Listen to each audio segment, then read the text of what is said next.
We are in some really weird economic times.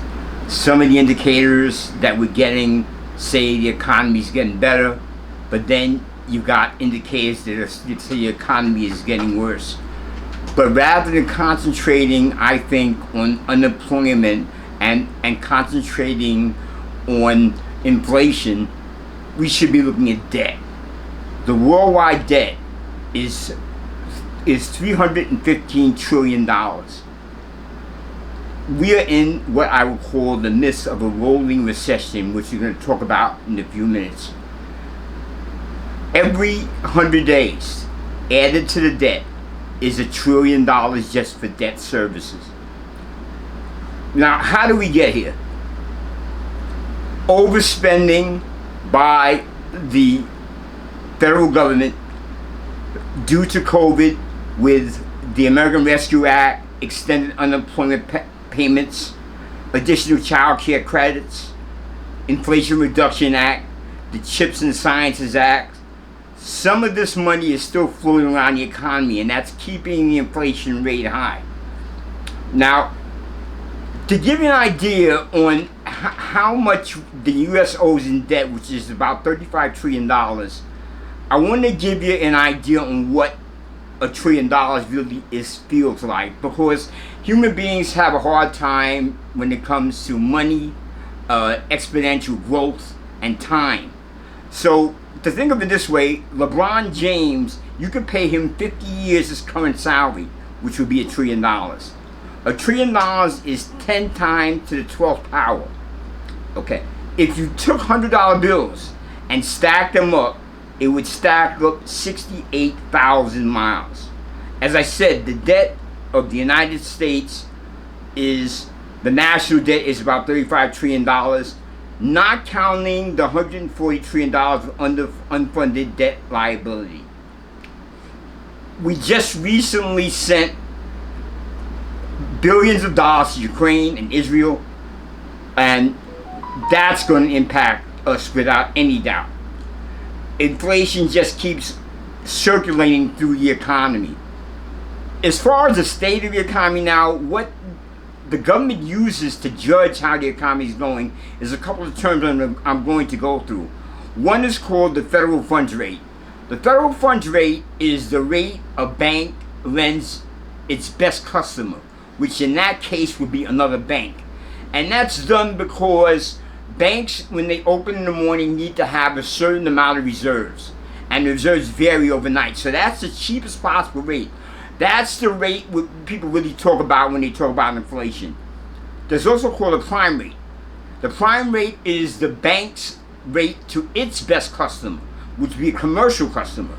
The Fed fund rate is 5.5. It's been unchanged. The prime rate is 8.5. That's been unchanged. Also, there's the consumer price index, which has dropped a little bit, meaning that inflation is still there, but it's not as high as it was. It's 1/10 of a point lower. So inflation is still with us. Another report that's used is called the PMI, ISM PMI report. It's the Purchases Managers Index. Now this is a critical report, because what this tells you is what are the purchasing managers thinking down the line. Are they going to be hiring people? Are they going to be buying new product? What do the inventories look like? What does the labor look like? What do their costs look like? The number that the Bureau of Labor Statistics uses is about 50 points. Anything below 50 is not good. It means that the purchasing managers aren't that confident. We're below 50. We've been below 50. We're at 45. We've been there for a very long time. Most of the job creations you're hearing about are mainly government jobs, a lot of services jobs, not that much manufacturing IT jobs. They seem to be going down. We need to keep contact or keep aware of what's going on in China, being that they're our number one enemy or rival. The Chinese market is in shambles. The real estate aspects of that is overbuilt. The they're suffering problems with their youth. The youth, they don't want to work.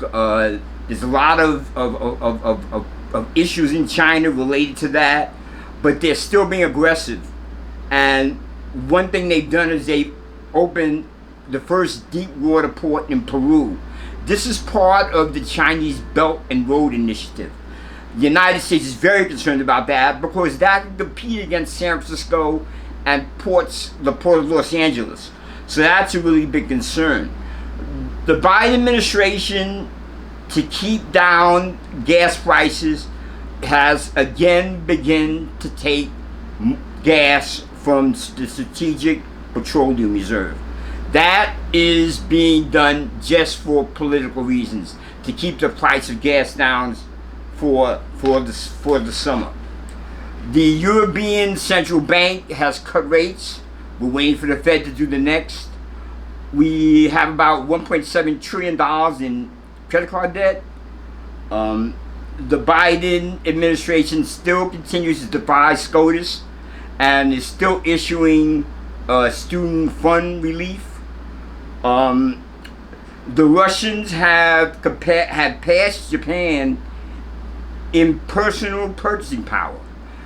So how well are the sanctions working if Russians are individually getting more wealthier? And the final thing is the yield curve inversion. Now, what the yield curve is a tool that's used to show how lower rates are relative to longer rates. For example, if a 2-year bill has a higher yield than a 10-year note, it tells you that people don't have confidence 10 years down the line. Let's say the 10-year is 4 and the 2-year is 5. That's telling you that people are not willing to risk their money in the long term in 10 years, and it does not show confidence in the U.S. economy. This has been going on for years. And like I said, there's mixed signals. There's signals that we're coming out of this. There's signals that we're not. But I believe, where I started, that we're in a rolling recession, which means that the recession is hitting different industries at different times. It's not like an outright recession where the total U.S. economy is affected. If you like the video, please give me a thumbs up, give me a like, and subscribe. Have a great day.